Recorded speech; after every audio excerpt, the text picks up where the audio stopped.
Assalamualaikum warahmatullahi wabarakatuh. Perkenalkan, nama saya Wijinia Aulia Aryani. Saya NIM 18010040011. Di sini saya akan menjelaskan mengenai penelitian sastra. Ya, jadi hakikat dari penelitian sastra yaitu untuk menghidupkan, mengembangkan, serta mempertajam suatu ilmu sastra. Selanjutnya, penelitian sastra membantu mengembangkan suatu ilmu sastra sedalam-dalamnya sehingga pembaca mengetahui maksud dari penelitian sastra tersebut. Penelitian sastra bertujuan untuk mengetahui penelitian kronologis di masa lalu yang bermanfaat untuk melakukan penelitian yang lebih baik di mana masa sekarang dan masa yang akan datang. Selanjutnya, apa yang membedakan penelitian sastra dengan penelitian-penelitian lainnya? Jadi, penelitian sastra itu penelitian yang bedanya itu penelitian sastra terletak pada objek penelitian, metode penelitian, dan sumber data penelitian serta karakteristik dari penelitian sastra tersebut. Penelitian sastra dikatakan penelitian kualitatif jika penelitian tersebut mengedepankan mutu, kualitas, atau bobot, dan bukti penelitian.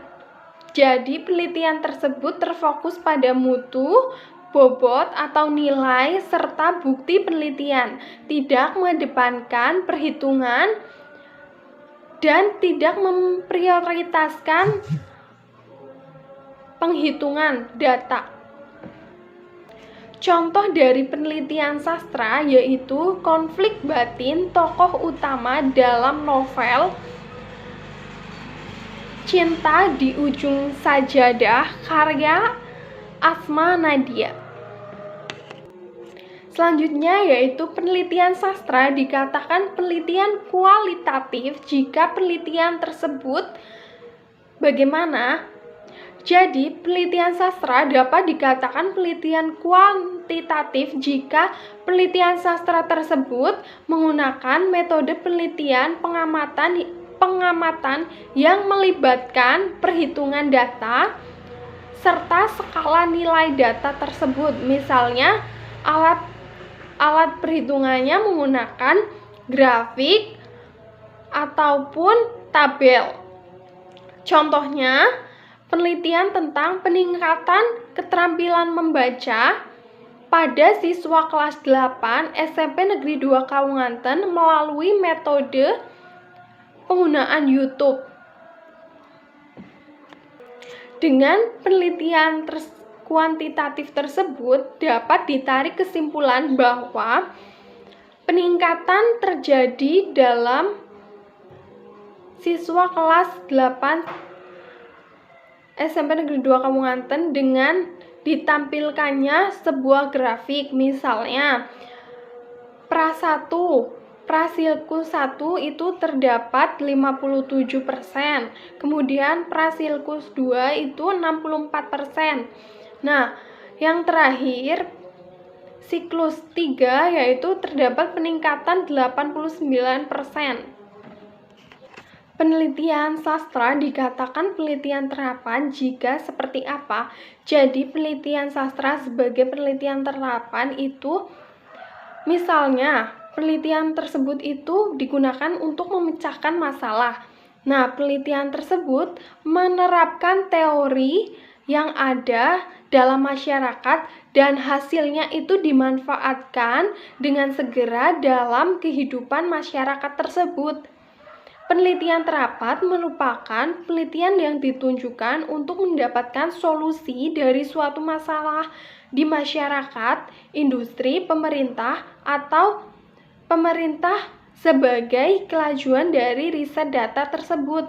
Nah, contohnya penelitian tentang kemanfaatan sastra bagi masyarakat.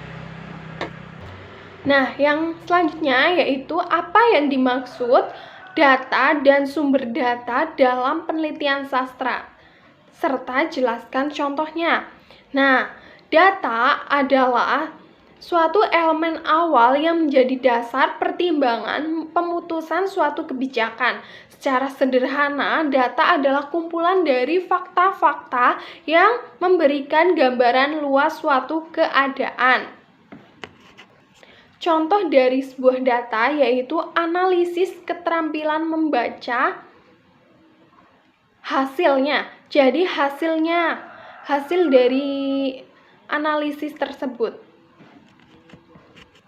Kemudian diperoleh data misalnya 86 sampai 100% sangat baik, kemudian 71 sampai 85% baik, selanjutnya 56 sampai 70 cukup, selanjutnya 41% sampai 55% tergolong kurang, dan yang kurang baik itu kurang dari 40%.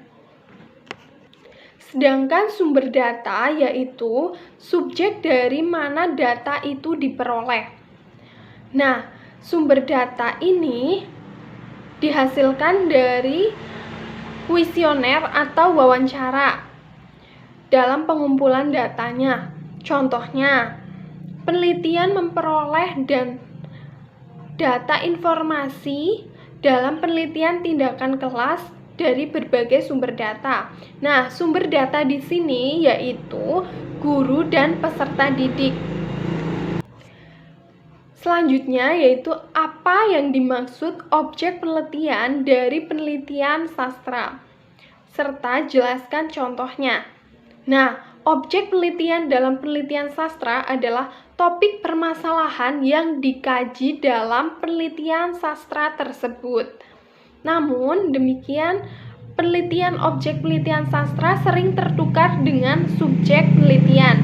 Jadi, akan saya jelaskan mengenai contoh objek penelitian sastra. Contohnya yaitu sumber daya manusia dalam syair-syair Asmaul Husna karya M.H.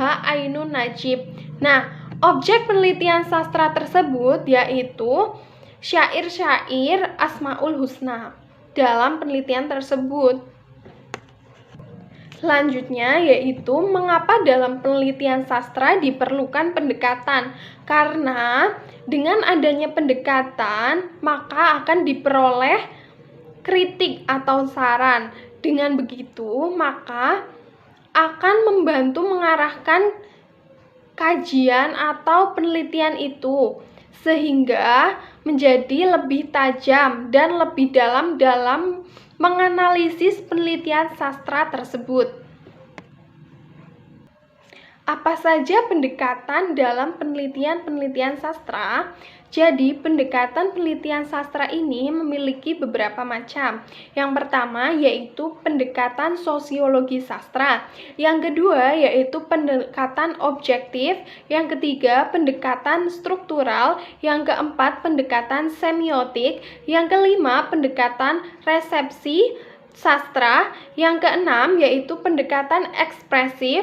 Yang ketujuh yaitu pendekatan mimetik, yang kedelapan pendekatan histori sastra, dan yang kesembilan biografis sastra. Nah, selanjutnya yaitu konsep dan langkah kerja pendekatan penelitian sastra. Nah, di sini saya memilih pendekatan sosiologi sastra. Mengapa? Karena pendekatan tersebut dinilai berkaitan dengan latar belakang atau kehidupan lingkungan si pengarang hidup. Nah, dalam pendekatan sosiologi sastra ini terdapat beberapa tokoh-tokoh dalam cerita tersebut. Dalam hal ini, pengetahuan sosiologi berperan menghubungkan isi sebuah karya sastra tersebut. Dalam langkah-langkah untuk pendekatan sosiologi sastra yang pertama yaitu menganalisis unsur intrinsik dari karya sastra tersebut. Setelah dianalisis atau dijabarkan unsur-unsur intrinsik dari karya sastra tersebut kemudian dihubungkan dengan teori sosiologi yang ada. Nah, misalnya hubungan antar individu, perubahan sosial, dan kondisi masyarakat. Prinsip dasar metode sosiologi ialah untuk dapat realistik. Sosiologi harus bersifat historis. Yang terakhir yaitu bagaimana teknik pengumpulan data dalam penelitian sastra. Nah, jadi teknik dalam penelitian sastra ini adalah digunakan oleh peneliti untuk mengumpulkan suatu data. Teknik dalam menunjuk suatu kata yang abstrak dan tidak diwujudkan dalam benda, tetapi hanya dapat dilihat penggunaannya melalui angket, wawancara, pengamatan, ujian, dokumentasi, dan lain-lain. Peneliti dapat menggunakan salah satu atau gabungan dari teknik tergantung dari masalah yang dihadapi dalam suatu karya sastra tersebut.